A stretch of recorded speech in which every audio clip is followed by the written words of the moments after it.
Welcome everyone to the Chillin With The Villain podcast. Today, we're not so classic. We're keeping it contemporary. Last week, we checked out the WWE's Elimination Chamber from Perth. And this week, we're going elite. I think I should know a thing or two about being elite as we check out AEW's pay-per-view offering. Is it still pay? Yeah, with AEW, it still is a pay-per-view. It's a pay-per-view. Yeah. It is an actual traditional pay-per-view, AEW Revolution.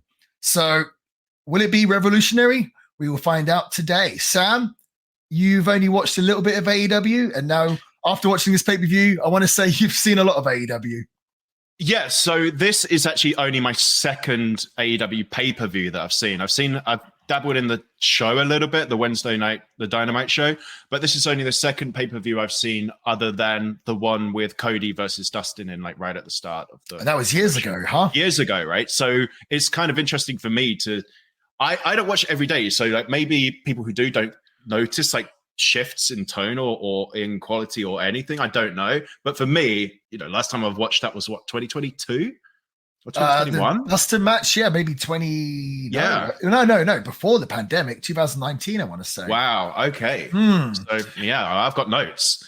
Well, I'm glad you have notes. And before we go any further, I assume we should introduce ourselves. I am the one true villain, Marty Skull, professional wrestler and now a podcaster. Well, I say now, I believe this is episode, 36, 37? 36. 36. So we're going strong each and every week. On a Monday, you can listen to the Chillin With The Villain podcast, where we typically review classic wrestling shows, but also from time to time, we do interviews and we do contemporary stuff like this. So if you haven't listened to the podcast, this is the first time you're listening to it. We have a whole back catalogue of podcasts you can listen to. And we're also on the social media at The Villain Pod. You can find us on YouTube, Instagram, and even TikTok. And also, if you really enjoy the show, it would be really helpful if you could leave us a 5-star review on Apple Podcasts. And if you do, then we will read it out on the show. We'll give you a shout out and everybody wins. That would be lovely. I feel like we ask for reviews quite often and people don't typically do it. I have been guilty myself of listening to podcasts and not leaving reviews, so I understand. But if you're listening right now, please pause the podcast, go write us a quick review. We would really, really appreciate that. Let's not waste any time. No more plugs. Let's get straight into it. AEW Revolution. Hit it, Sam.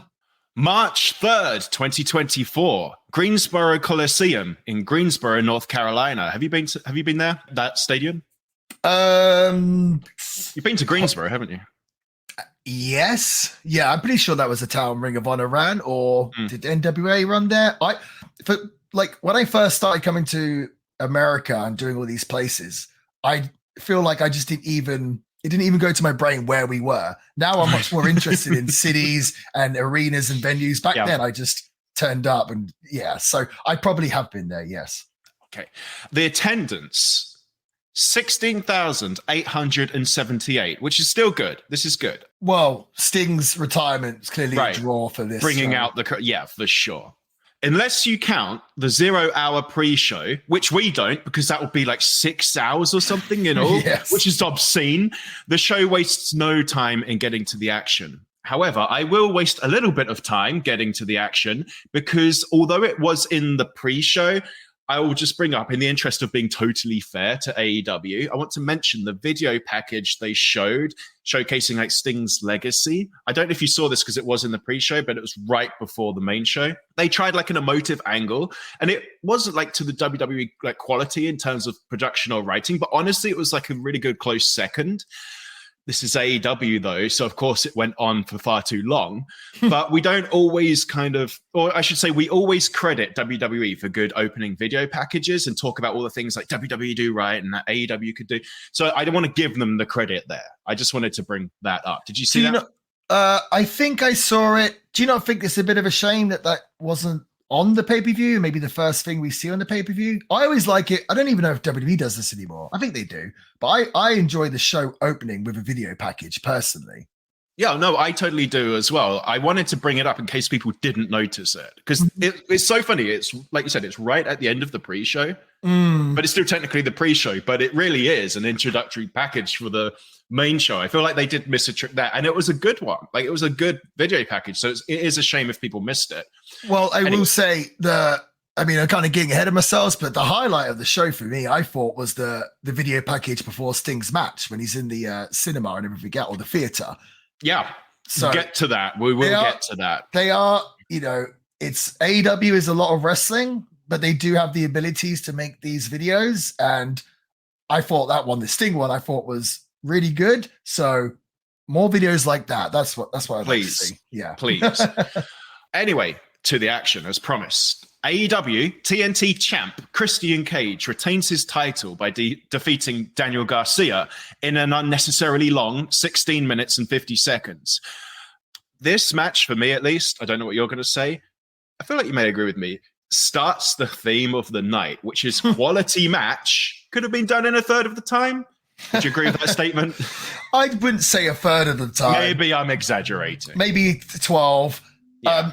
So always been a fan of Christian.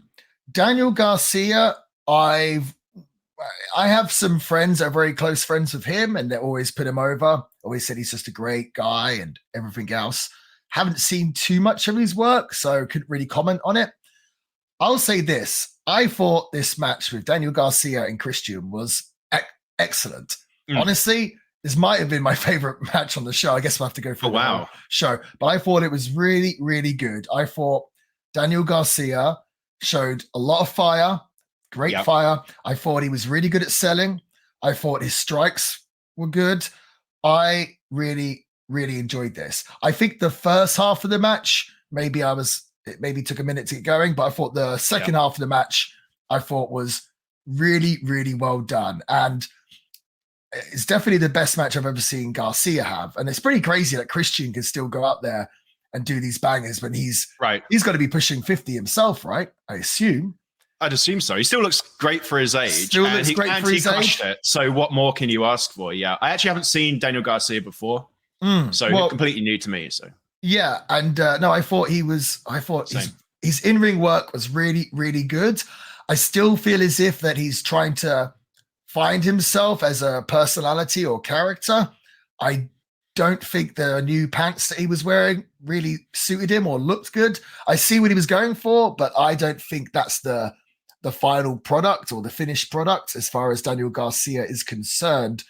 And he's still relatively new, I believe. So I feel as if eventually he's going to find that character. And then I think he could be really, really something. But yeah, I thought that was a really good match. What did you think? I believe the group is called the Patriarchy with Christian, Nick Wayne's mum, who I didn't realize. I think, did she used to be a wrestler? Because I thought originally it was just Nick Wayne's mum and she was out of the business. But then I heard that maybe she was involved in wrestling. I know she was married to a wrestler, but maybe she was a wrestler as well, which would make more sense if they've got her on TV.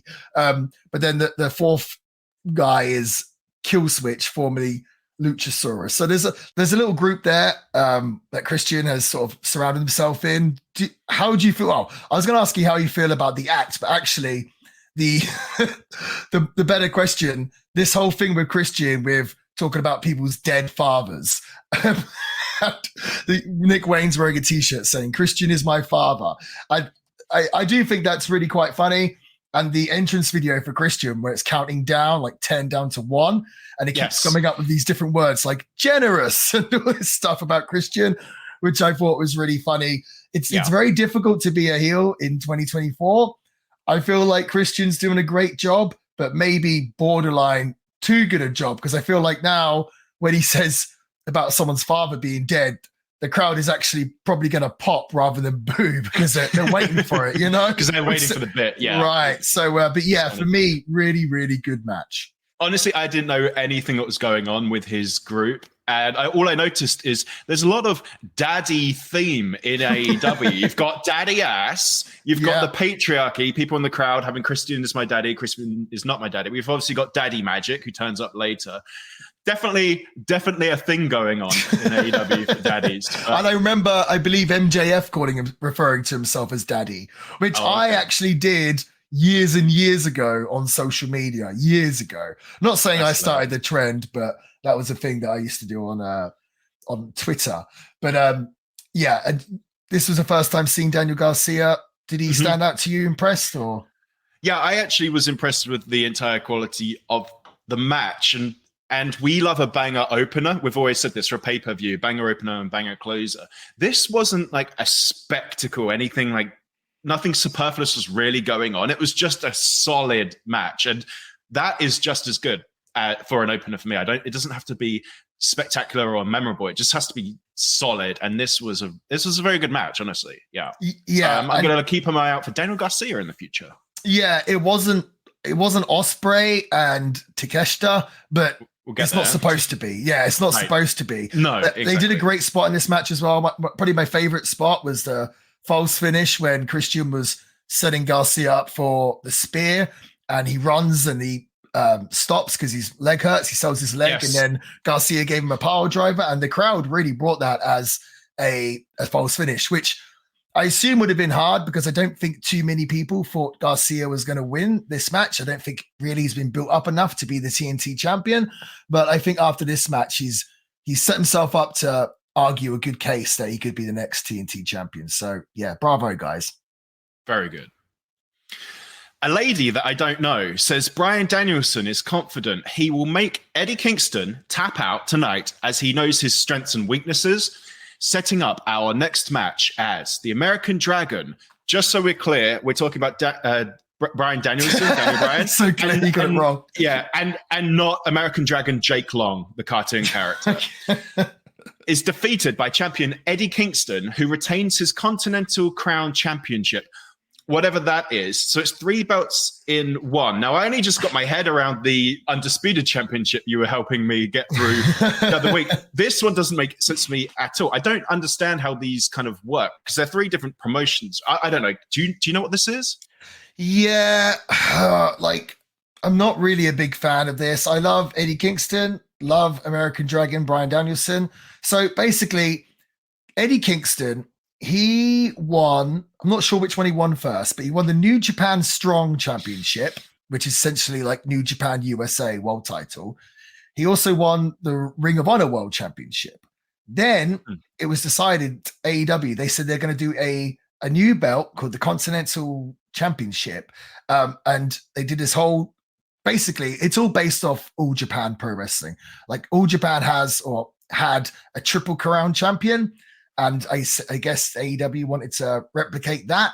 So they did this big tournament, like in Japan, New Japan, they called it the G1, where it's like different blocks, A block, B block, and it's like a round robin system. They did it in AEW. They called it the Continental Classic, and then Eddie Kingston won. So now he is the Triple Crown champion. To me, it seems just kind of unnecessary because we already have the TNT Championship. We already have the International Championship. I don't think they needed another belt. And the idea of a Triple Crown, it seemed a little forced to me. Like All Japan had it and it made sense. Here, it just felt like they're just trying to replicate All Japan maybe. So wasn't a big fan of that. But that being said, I was a little worried about this match that it would be, like I've seen this, a lot of guys do this, where they do the spot where they just take it in turns to forearm each other in the head or chop each other. Okay. And then they'll forearm you and then they'll be like, right, now you hit me. Boom. Then like, now you hit me. And they just take it, like the match stops and they take it in turns to hit each other and allow each other to hit each other, which that spot, I'm sure I've done something similar before. So I'm guilty as well, but I'm not a big fan of that. And especially not a big fan of like the whole match being that. And these guys didn't do that. These guys, second match in a row, they really brought it. And, you know, Bryan Danielson, Daniel Bryan, whatever you want to call him, I think he's been known as one of the greatest wrestlers for the past 20 years. But Eddie, I felt like I've seen Eddie have a lot of good matches, but I felt like this might be one of the best matches I've ever seen Eddie have. I thought he really, really brought it as a champion. I even feel like he's lost a bit of weight as well. And so, because this match, how long was this match? So this was just under 20 minutes. It's 20 minutes. It was 19 minutes 45. Now, this was early on in the event, so it didn't bother me that it was that long. I think it was largely necessary for the story. A little bit long for me still, but wasn't a problem. Yeah, nearly 20 minutes, we'll call it. Yeah. I mean, on my notes here, I have both guys were super over. They both got massive pops. I actually wrote here, I'm not too sure about the Triple Crown. I thought it was cool near the start, the first half of the match, that Bryan Danielson kept catching Eddie Kingston's chops. And it's like, that makes sense. Most people just stand there and take it. Chop them. Right. Yeah. It's like, why wouldn't you try and stop it? So I like that. I didn't like, I cringed at least, Bryan Danielson suplexing Eddie to the floor. I just thought, oh man, that just, ugh. But after that, they did get a "This is awesome" chant before they did any false finishes, which I think is pretty impressive. Like I said, it was another longer match. Eddie sells differently to pretty much any other wrestler, but it works for him. Like the way he sells, I think is actually quite fresh and it's different.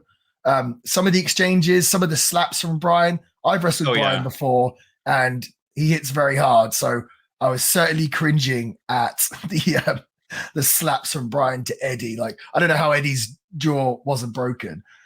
The stretch plum that Eddie does, I feel like it never really gets a great reaction for some reason. I just don't know if the crowd really understand it.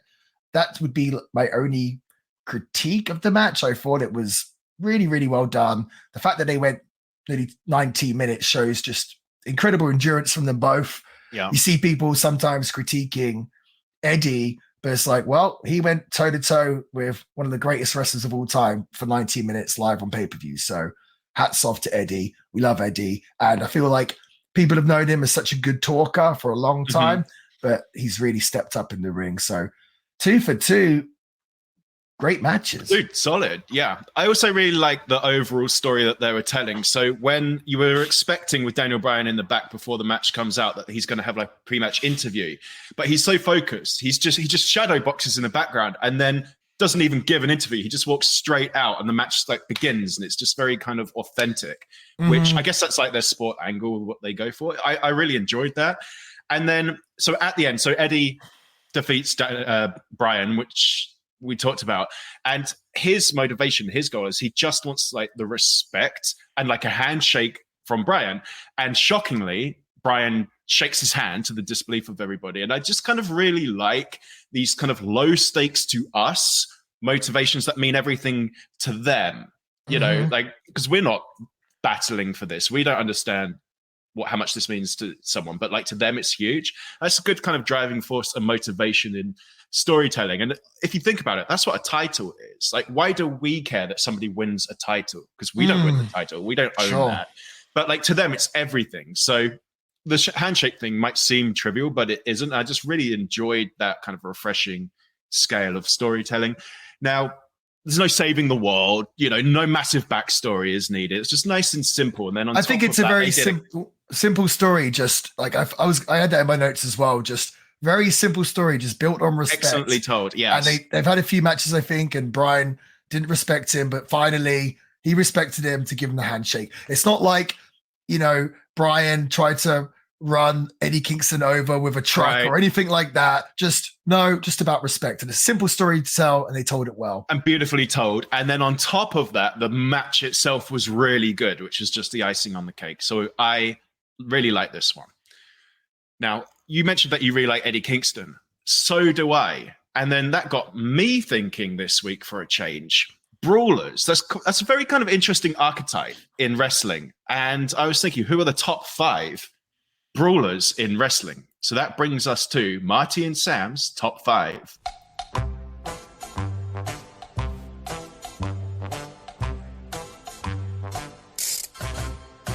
It's funny because I kind of feel like Eddie Kingston isn't really a brawler. I think he looks like a brawler, but I don't think he really is one. He wrestles more like like an All Japan type style. He does a lot of chops.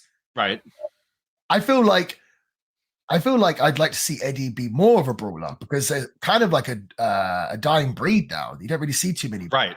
But I think he definitely looks like a brawler. He looks like he should be fighting in a pub or something. You know? Yes, he does. Are you going first or am I going first? So we were kind of mean to you last week by saying only WWE for events outside of the US, so you wouldn't go obscure with Japanese things. But this time, I feel like we're going to be nice to you. Hopefully, this will allow you to kind of go and give us some interesting things. Now, mine aren't obviously that interesting. They're kind of super basic. You get both of these things on the show, right? You get the basic bitch stuff from me, and you get some interesting trivia from Marty. We cover all bases. I'm willing to go first if you want. I do worry that one of them might be yours. That's fine. All right, cool. Also, pull me up if you don't think that these people are brawlers, because there's discussion here, right? So my number 5, I don't know how you feel about this. Drew McIntyre. Now, do you not think he's a brawler? Because he's very, he's got athletic ability, but when he's going to town, I find that much more interesting.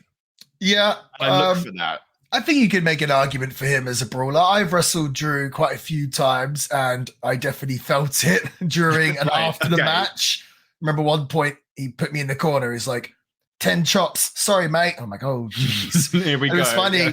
I remember the first time I wrestled him, all the boys were watching backstage, and I started from the get-go just chopping Drew as much as I could because I knew he was going to kill me. And everyone was like, why did you keep chopping him? I'm like, well, I'm just trying to get it in now, you know? And everyone thought it was hilarious. And we actually had some really good matches, but I could see an argument for Drew, sure. I wouldn't say 5th best of all time, but I could see an argument for him being a brawler.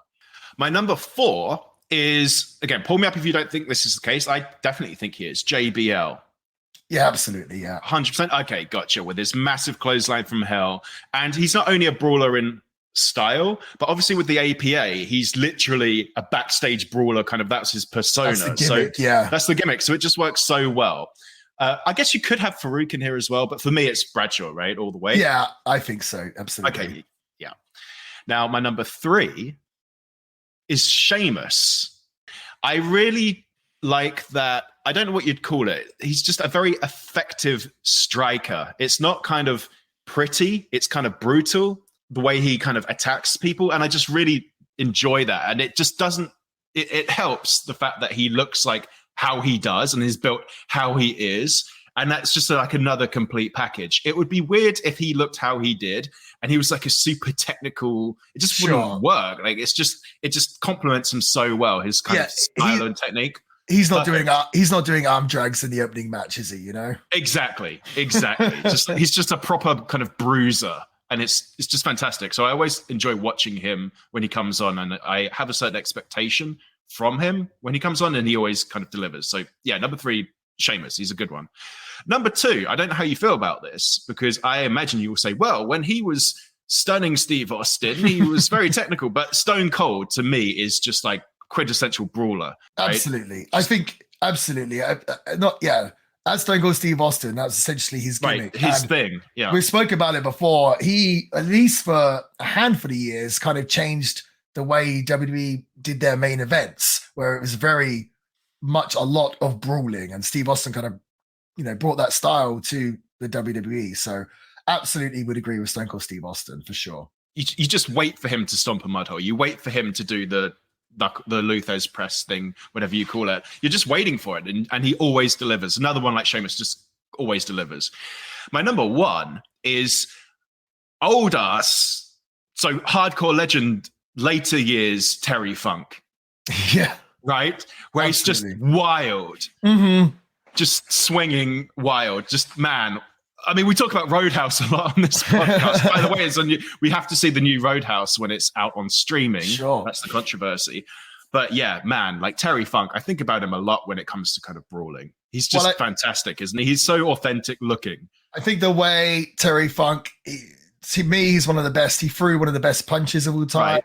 The way he takes it. And I think the thing with, talking about great brawlers, I try to look at it as at wrestlers that typically just did brawling. Like they don't even really have a move set. Like all they're doing is punching and kicking. Do you know what I mean? Which is why you wouldn't put Drew in there, right? No, yeah, but well, maybe not my top 5, sure. Terry Funk. I mean, he's of course he's in my list. But no one could do what Terry Funk could do. I'm sure I've said that on the podcast before, but the way that he would throw punches, the aggression, and he just looked old age or middle age and crazy. Do you know what I mean? Like, right? Yes, that's like everything about him was believable. And we're talking about a worked sport where everyone knows that it's a work, and so throwing work punches and trying to make them look real is obviously very difficult, but Terry Funk's always did. So he was a master brawler. So yes, absolutely. Yeah. All right. Let's hear yours, man. Okay. So I actually had Steve Austin in my list, but then I took him out, and he could be number one just because he was so successful. But I actually feel like when Austin did the stomping the mud hole in the corner or the Lou Fez and the punches, I actually felt like the kicks in the corner didn't look very good, and the punches on the Lou Fez did not look very good, but he was just so over that it didn't matter. Right. And people just went wild either way because he's just such a, over personality. So that stopped him from being in my top 5. But gotcha. My number 5, Kevin Sullivan. And Kevin was just super duper aggressive. And I think the reason why he's in my list, he was not very tall at all. I assume he's maybe my height, maybe even shorter. I may be wrong, but he would go in there and just make up for his lack of size in his aggression and with his strikes and with his punches and kicks and stomps and everything else he did. So I felt like, he wrestled Andre the Giant and all sorts, and it was all because his ring work was so believable and good, and it was all that brawler style. So had to give a shout out to Kevin Sullivan. My number 4, which I'm actually surprised wasn't in your list, is Cactus Jack. I guess you could say Mick Foley as a whole. I felt like the Cactus Jack gimmick was the most brawler.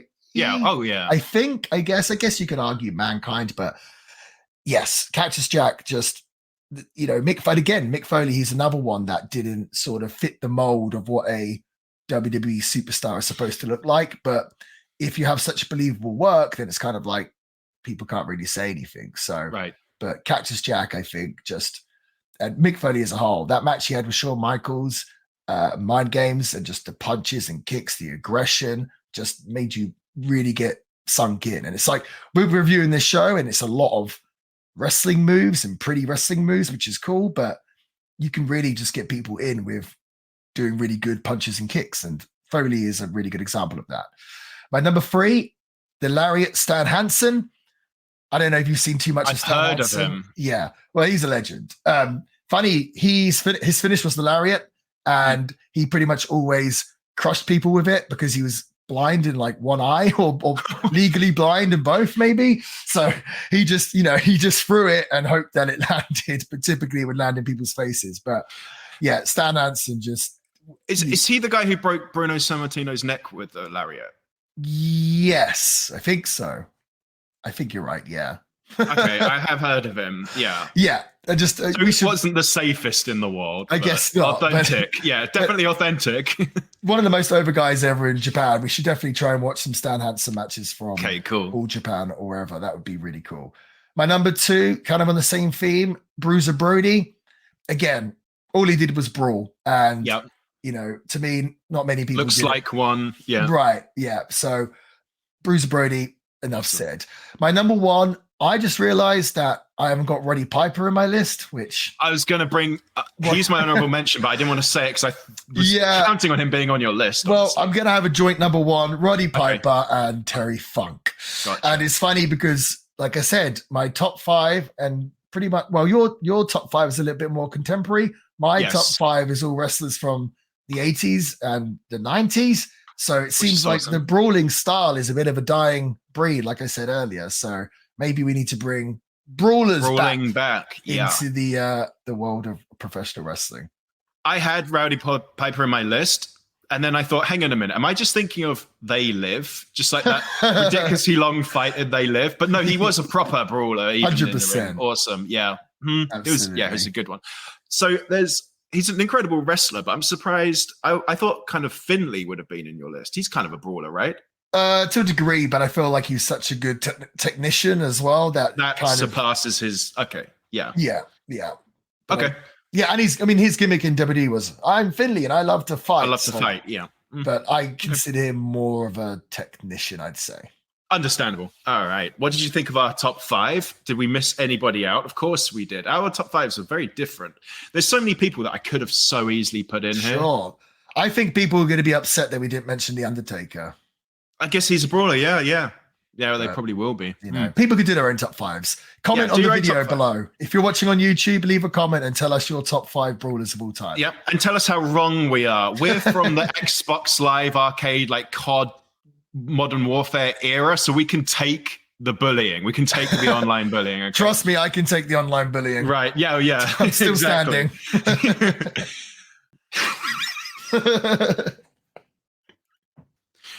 They show a recap package, which doesn't necessarily need to be present in this one, as it wasn't really telling a story, but it was appreciated nonetheless, setting up the all-star Scramble match between Chris Jericho, Powerhouse Hobbs, Lance Archer, Wardlow, Hook, Brian Cage, Magnus, and Dante Martin. My God, that's a lot of people.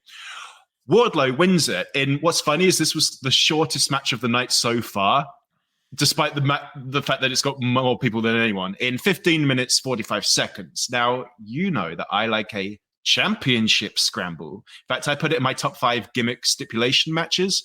But this all-star scramble kind of...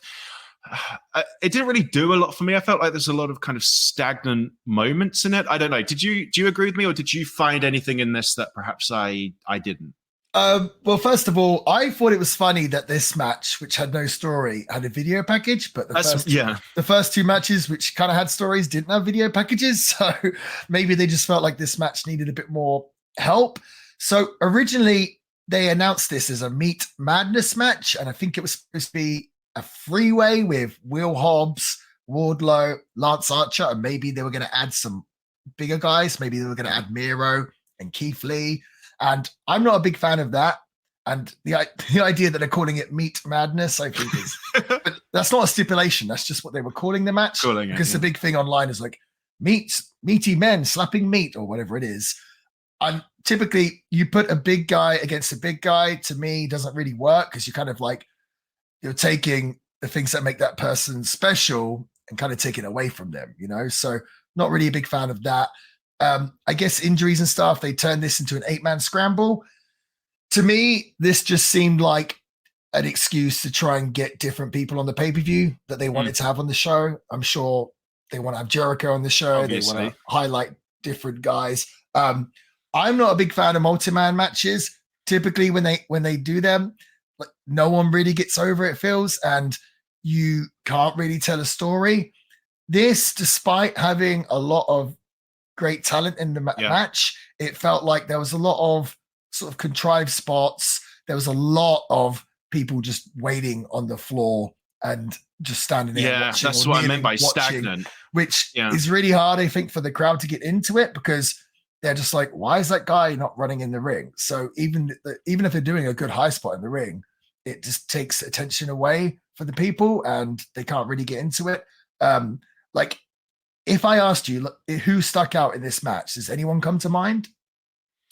Well, I like Powerhouse Hobbs's outfit, but you're not trying to talk about aesthetics, are you? No, let me think. Not really. I mean, I do maybe Powerhouse Hobbs, but honestly, I don't know the names and faces of anyone apart from Brian Cage, Wardlow, Chris Jericho, and Powerhouse Hobbs. So, yeah, sure. I'd say maybe him, Powerhouse Hobbs. No, I just felt like, so Powerhouse Hobbs is someone you should really be highlighting.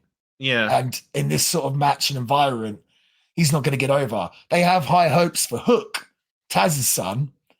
Oh, is that Taz's son? Yes. He's the one with the floppy hair, right? Yes, yeah. Yep. And they had him in a world title match a month or 2 ago against Samoa Joe. And I think there was good feedback from that. But then he's kind of lost in this scramble as well. Again, to me, it just felt like a match to try and get different people on the card. Wardlow, I think, has a lot of potential. I feel like he should never do super kicks and he should never do Hurricane Ranas. I know they probably get a good reaction from the crowd, but I feel like he shouldn't be doing stuff like that. Like, your unfair advantage is that you're a big guy. So be a big guy. People want to see big guys. People wanted to see Kane back in the day and Undertaker and these giants. So be a big guy. We've got the smaller guys doing the kicks and the ranas. You don't need to do them too. The power bombs, perfect. And like, I know, I'm sure a lot of people are going to disagree with me and say that we want to see big athletic, big men. Mm-hmm. I just think as a main eventer, I don't think he needs to do it personally. But yeah, and the match went on too long. I kind of feel like it kind of burnt the crowd out a little bit as well. Burnt me out, unfortunately. Yeah. And honestly, after this match, I felt kind of burnt out already, which is the only 3 matches in is like, whoa, that's not a good sign. Despite, this is the thing, there's a lot that goes into putting these cards together. Because the first 2 matches I thought really, really good. And then this one I didn't enjoy as much, but already kind of feeling a little bit burnt out. Because we've got to remember as well, it's an 8-man scramble, whatever it was, 15 minutes. But then there's 8 entrances as well. Like there's a lot going on. It's just clicked to me that the luchador, CMLL luchador in this match was called Magnus, not Nick Aldis Magnus. I just realized, it's pretty funny. Now, it is. This for me was probably the weakest match of the night, maybe. It was certainly not to the same caliber as what we've already seen up until now. So overall, like I said, some stagnant moments. They start doing a little flexing match halfway through. Dude, whoever put together that spot was not good, but they stopped the match to do a pose off. Wasn't this match like the number 1 contendership for the world title or something? For them to stop. Yes, the winner receives a future AEW World Championship match. So why are they doing pose offs in the match? And why is everyone just stopped and let them do a pose off? Let them do it. I know. Dude. Yeah, so this kind of lost me by this point. Yes. So this is where I took my first break of the pay-per-view. I had to after this one. Yeah, I kind of watched the show in installments as well. Yeah. Happy days. We get another video package to set up our next match. Now, so one of my biggest criticisms of AEW in the past is they play off their storylines as if we're all fully in the know. So as a casual viewer, because I don't follow it, when I do try and get in there, I just feel lost and alienated. Like I'm not allowed to participate in enjoying the show because I'm not in this exclusive club. That's kind of how it feels like. So it really is great to see on the pay-per-views at least, or on this pay-per-view at least, they're really trying to set the scene when and where they can. It's 100% a step in the right direction if you ask me.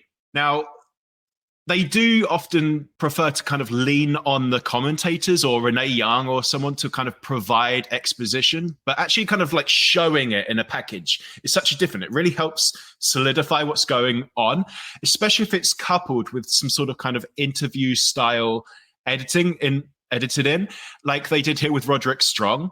So I understand now his feelings and motivation. So not only is this good for understanding the situation, I now know why I should care when he takes home the win after defeating Orange Cassidy in 12 minutes 45 for the International Championship, which was yet another good match. What do you reckon? Good match. Back on. Yeah, good match. Both obviously professionals, both very talented. I felt like the crowd, this was a point in the show, the crowd started to quieten down. I think they were feeling a little bit tired. Bearing in mind, there was also 2 matches on the pre-show as well. So This is match number 4 in the pay-per-view, but technically match number 6 for the fans in attendance. So I feel like that hurt it a little bit because typically the fans are going really nuts in Orange Cassidy matches. But yeah, I knew it was good. I felt like I wasn't too invested, even though I knew it was good. They showed the video package. I don't know if there was too much of a story other than Roderick Strong wants the title and Orange Cassidy's ribs were hurt. And it doesn't necessarily need to be more of a story than that. But yeah, I felt like the crowd was quieted down by this point. I love Roderick Strong. What did you make of his entrance attire? I don't remember it. What was it? He had like a black mask and like a gray hood with a cape. Oh yes, I was thinking of the match later when I was thinking of a mask, but that black mask. Yeah, no, it didn't really translate. I don't know what it was supposed to say about him. No, I wasn't sure what he was going for. I felt like that was a bit of a miss. There was quite a scary, dangerous moment where Roderick Strong tried like a gut wrench powerbomb onto the buckle. onto the rope. Dude, that seemed really, really dangerous, I thought. But no, overall, again, both talented wrestlers. It sounds silly, but it's almost like, how many good matches do you need on a show? Do you know what I mean? You're complaining that, yeah. Right, but I don't know. For me, a wrestling show should be like a variety show, and we need entertainment. We need, I think like a lot of these matches are kind of telling the same sort of story, or doing the same thing, just good match. Like, I feel like there's only so many chops and kickouts we can see, but these are two of the better wrestlers, and they did a good job. And then after the match, we saw the return of Kyle O'Reilly, which is great to see Kyle back. I feel like he's been away now for quite a while. He's growing his hair out, but I love Kyle O'Reilly. Always had great matches with him. I'm assuming that he's going to do something now in regards to Roderick Strong and Adam Cole. I don't know what that is, if he's going to join the Undisputed Kingdom or if he's going to be on his own as a babyface. So at least after this match, we got, some questions and some reason to watch next week, to watch the TV show. So yeah, overall, thumbs up, I would say. Thumbs up. Yes.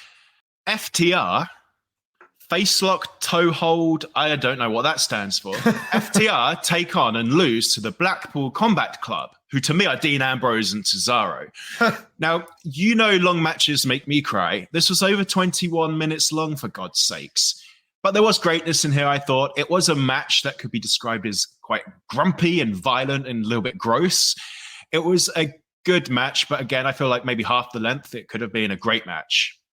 Yeah, so I'm more of a fan of FTR's traditional style wrestling matches, like the sort of Midnight Express style tag team matches where they really make the tag mean something and they keep, the legal man legal.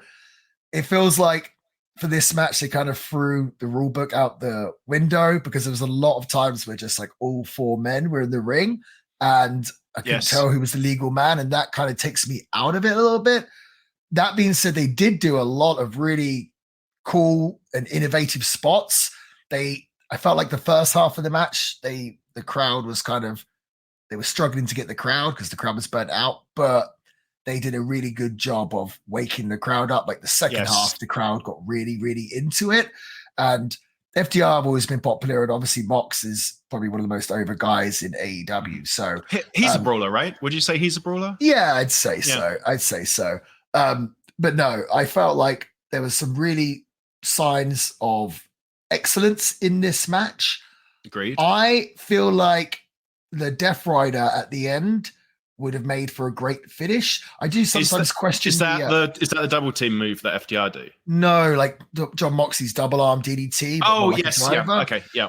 I feel like there's always, not always, but in AEW, sometimes I feel like they do questionable finishes where I felt like they completely had the crowd where he hit, I believe it was Dax with the Death Rider. And I think if he would have pinned him there, 1, 2, 3, it would have been a beautiful French kiss. A chef's How are we going to try and make that as some merch? How are we going to have that on a t-shirt? I don't know. But French kiss it would have been for the Death Rider finish, but instead he gives him the Death Rider, then puts him in the sleeper or the choke. And to me, that felt a little bit more flat. I'm just not a big fan of that. I agree with you. And there's been a few times with matches where I felt like just finish with your finishing move. Submission sometimes afterwards doesn't work as well. But that being said, yeah, it's cool to see tag team wrestling on the pay-per-view after, no spoilers, but I guess AEW is going to do another tag team tournament for the vacant tag team titles. You got to assume that both these teams will be a part of it. And yeah, again, another high quality work rate. This show has been pretty much all about work rate. Yeah. I really liked it when Cesaro was going to take that kind of double team doomsday device style move. I don't know the name of it. And he counters it with a power slam in midair. That was really awesome. And another thing I really like is last week we talked about Tyler Bates' airplane spin and just my fascination with these kind of carnival strongman techniques. And isn't the giant swing, like Cesaro's giant swing, just the best, man?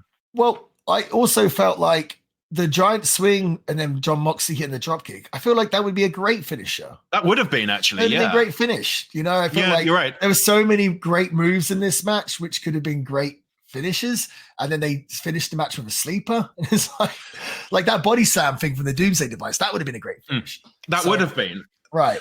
I feel like a lot of WWE, I feel like a lot of AEW is like, hey, we've got a great thing going on, and then let's just give that to you until you're kind of over it. And then it puts you in this position where you feel bad for like starting to resent something great. But it just, everything's like a little bit, I just feel like everything could be trimmed. It's like if this was an essay, someone would say they could do with an editor. Sure. You know? It's a really bad habit, I think, in wrestling now. And it's been going on for maybe the last sort of 10 years. And it's this thing where, I'm not saying these guys did that, but I just see it overall in wrestling as a whole, where people will do a great match. They'll get to the peak of the match, and then they'll do like another extra 5 minutes on top of that, or an extra 10 minutes after that, when they already hit the peak and they could have gone home and been great. I do feel like that a lot in with today's pro wrestling.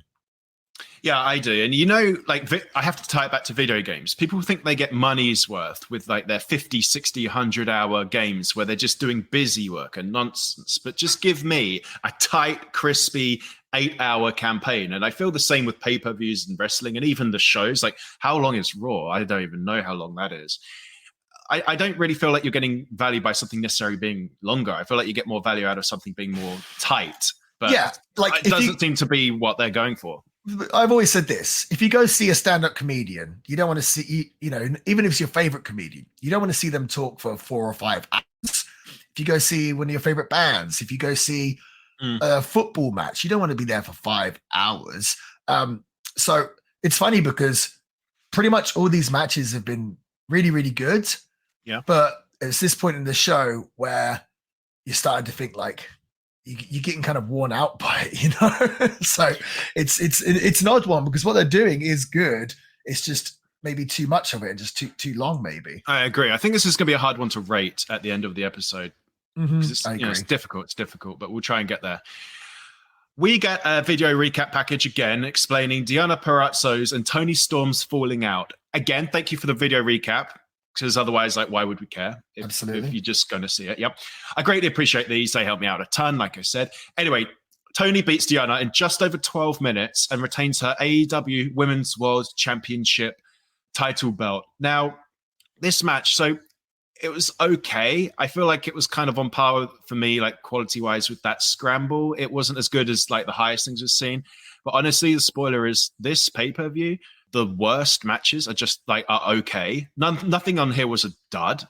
So quality wise, pretty good. But something that really irked me in this match was, I don't know if you picked up on this. So I didn't buy the ending in that if Toni taps out to that double Fujiwara armbar thing that Deonna does, but the referee didn't see. Obviously it's ruined her arms to the point where she feels the need to tap and to the point where she absolutely can't continue.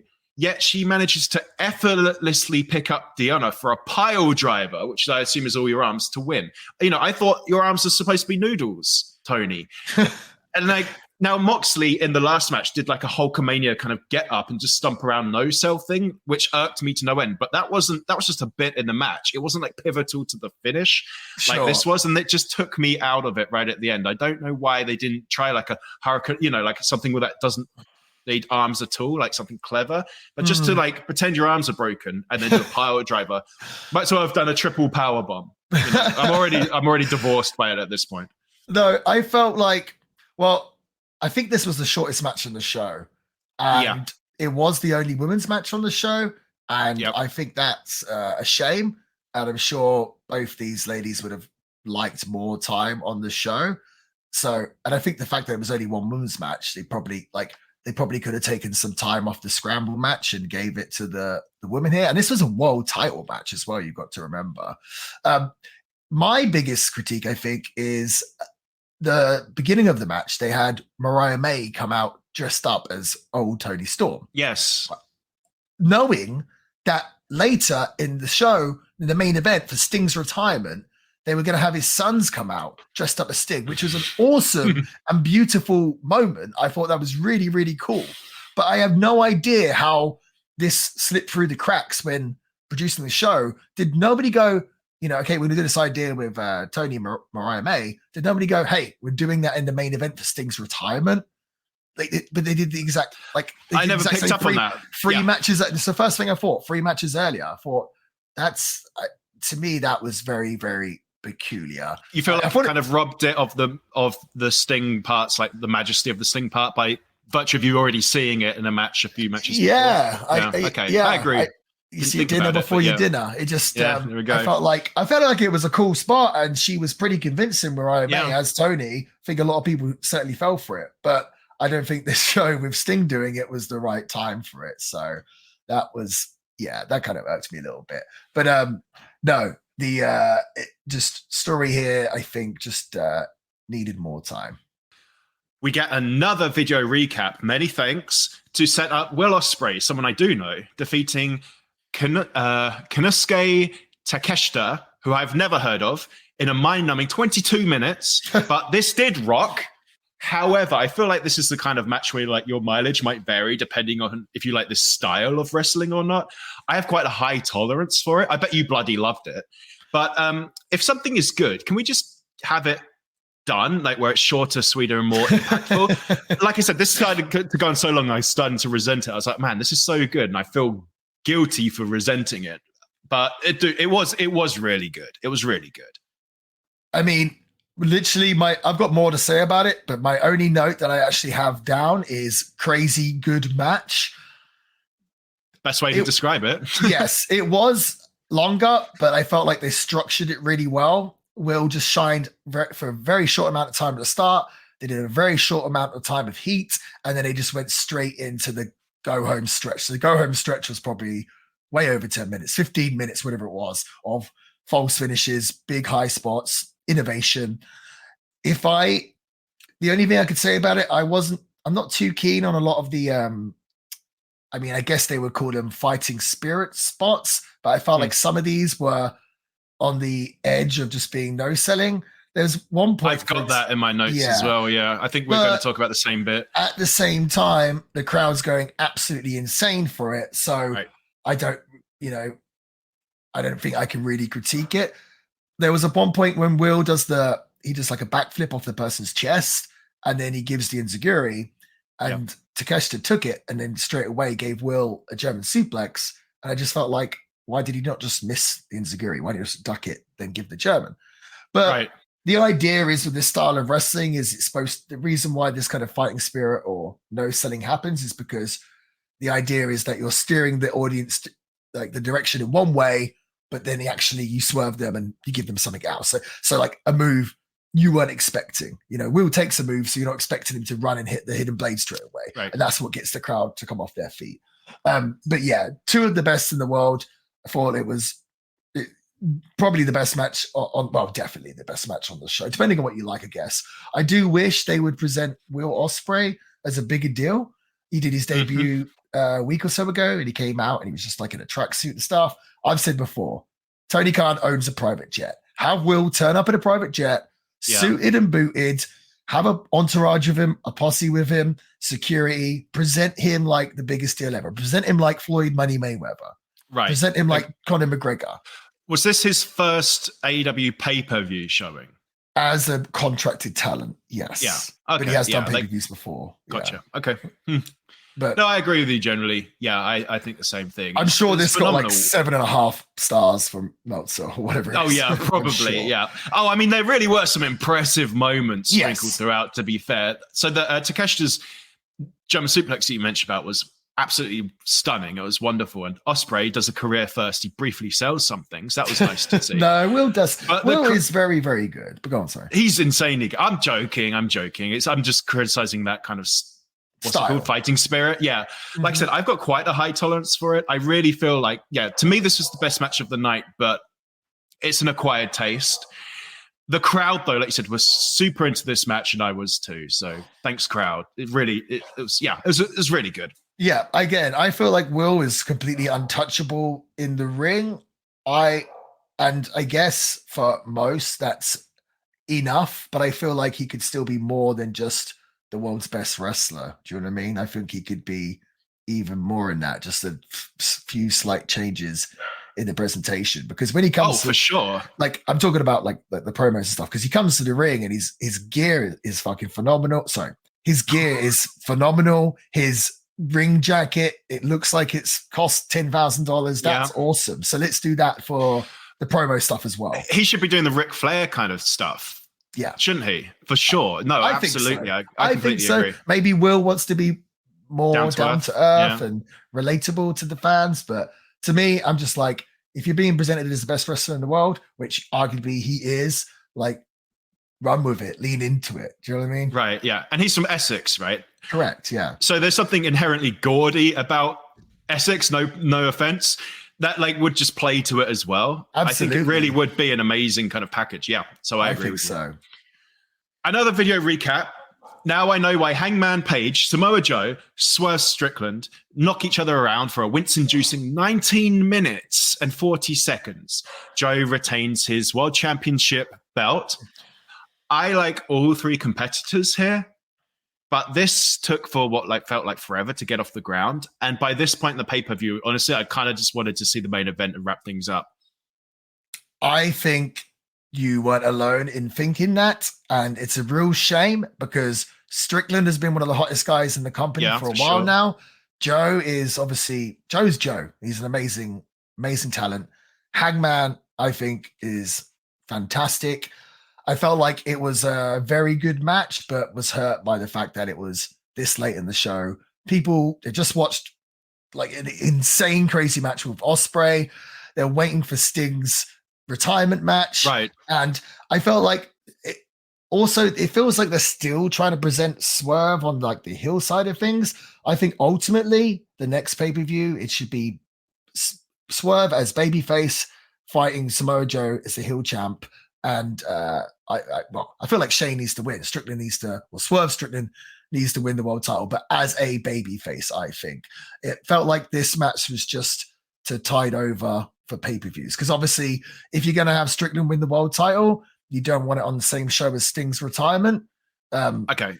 If that makes sense, because you don't want, the take the edge off. Yes. Right. So it felt like they're just tying themselves over, but super talented. I felt like there was a few missed opportunities for false finishes when Strickland hit Hangman with his own move, the Hangman Lariat, then gave him what he called it, the JML driver.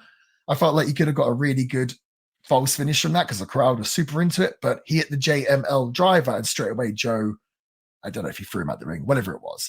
But all talented guys, very, they worked really, really hard. It's more just a shame that it's this late into the show. And myself as a viewer and the audience are just feeling kind of burnt out by this point. And it's just crazy to think like this is supposed to be entertainment. The fact that I have to like kind of take a break from it, like you would a job, is it time for my break yet? And it's funny because pretty much all the matches were really good. They were. Well, anyways, so final match now. I'll say it one last time. A good video recap lets me know the story behind the Bucks, Darby Allin and Sting, and was well done. We see also Ric Flair and Ricky Steamboat, which is lovely, who looks good for his age. Now, of course, I'm talking about Ricky and not Rick. Oh, boy. So I can't remember who comes to the ring. Oh, so the Bucks come to the ring first, and then Darby Allin comes to the ring. And then for Sting's entrance, before Sting comes to the ring, the lights go down, and he gets a bespoke cinematic bit. Now, I know you really want to talk about this. In true AEW fashion, it's a case of nice idea. Let's drag this out for way too long and let it outstay its welcome. But it was also very, very good. Should we just talk about that before we crack on with the match? Yeah, I mean, we can get into it. No, I thought that video it was great. And, I felt like they needed to get over just how long and meaningful Sting's career has been. So I'm really glad that I thought they did a really good job. For me, this little video package was maybe the highlight of the show, if not the Ospreay Takeshita match. But I think they did a beautiful job. And the entrance with his sons dressed up as Sting, I thought that must have just been so cool for Sting, huh? Really touching and nice. I wasn't sure about them starting the match, but it's funny because both his sons look just like him as well. At least one of them does. The blonde one did. The surface, And they both did good singer splashes as well. So, no, I think this has had a lot of debate online, whether people thought this was a good send-off or not. And I know when the Bucks were announced as Sting's last match, there was I think there was critique online. But to me, I don't know many people that could have done a better job than the Bucks. And I saw a lot of people saying they wish Sting's last match was Sting versus Darby Allin. And I'm thinking, no. Like, first of all, Sting can't, I doubt Sting can do a singles match. Like, absolutely not. And plus, like, we need Sting to wrestle a good heel. We don't want to divide the fans having him wrestle Darby in his last match. His last match just needs to be all about him and everyone wanting to see Sting do Sting. And it's meant to be a celebration, basically. Exactly. Yeah. And there's not many heels left in wrestling now. Like, if it wasn't the Bucks, who at the moment seem to have genuine heat, like people really seem to be, enjoy booing them. So, and the Bucks are just masterful at putting matches together. Great bumpers, great sellers. I just can't think of a tag team any better than the Bucks to do this. I mean, people could say like FTR, but FTR baby faces. Like Sting's last match, we want Sting to be the hero, do we not? Oh, for sure. And I don't have really a problem with this match. Now, it was 21 minutes, but it was his last match, and it did have a lot happen in it, in which obviously we should probably mention. So Sting and Darby Allin win, and this was a tag team championship match. So what happens now? Is Sting just champion forever? No, apparently, I guess they vacate the titles, and I mentioned it earlier, and they're doing a tag team tournament for the new champions. And after hearing that, I feel like now it's time to elevate Darby. He's been there since the beginning as this kind of like, one day he'll be a future main eventer. And I feel like now Sting is gone, it should be Darby's time. He can take that mantle. Yeah, yes. I agree. And in my opinion, they should make it a story, because Darby's having to vacate the tag team titles. And it's like, he's not retiring, Sting is. So in my head, like, he should be rewarded with a world title match for vacating the tag team titles. If you ask me, I think that would make sense. And that would be a great way to help elevate Darby. Would you agree with that idea? I totally agree with that idea. I feel like now's the time. Yeah, oh yeah, he's put a lot in. He's put his time in. He should be rewarded for sure. Absolutely. What do you think of the bloody big Darby bump? Okay, so yeah, so there's and when I say that, I'm not talking about him in the restroom. Okay, so there's this bit where Sting brings out a pane of glass, as if like anybody other than Darby is going to go through it. Like, come on, right? And to kind of sell the fact that this is a real piece of glass, the two pieces of glass come out. He swings his bat at one of the Jacksons and misses and hits the glass, but it doesn't break. So then he just immediately has to like smash it again to understand that this is glass. And yeah, so there was an array of chairs outside with a glass pane laid on top of it. And Darby Allin does a swanton bomb or whatever off of the top of a ladder, which was extremely large for a ladder anyway, from the ring to the outside, and just goes straight through it. Do they use like sugar glass? Well, that's the thing. It's gimmick glass, but what I think a lot of people don't realize is that it's still pretty sharp and you can absolutely still get cut by it. So it was hitting the crowd. And then another part later on, Sting goes through one, and it was propped up against the corner turnbuckles, and he just goes straight through it like a frigging Kevin Owens cannonball, and the glass just goes straight out. And I just think, man, you could be shredding the crowd with that. It was they got Papa Buck. They got the Young Buck's dad. Caught some of the glass in the head and cut him open. Did they? Oh my god, no, I didn't know that. That's nuts. It's wowzers. It was kind of it's pretty hardcore. Sting, by the way, no sells a tabling, which is an absolute sin. I don't care if it's his last match. But another, go on. Again, but like, it's not, is he no selling? Yes, but that is like fighting spirit, and that is part of the character and whatnot. Like, he's still, like, he's not selling it like he's hurt, but he's still registering the table. Do you know what I mean? It's not like he just gets hit and nothing. Oh, yeah. So that makes sense, you know? So it's like he's still just got up and fired up. Yes. Yeah. Still reacts to it. Yeah, another takeaway. So I never really kind of liked the Bucks. Sorry to Y2 Garcia, who loves the Bucks, but I feel like I haven't seen them as this heel turn, and I just find them really interesting now. I really like this heel turn of theirs. They obviously give the super kicks to both legends, Ric Flair and Ricky Steamboat, which is a lovely bit of, I like cheap heat central there. This match was really good. It was a great ender.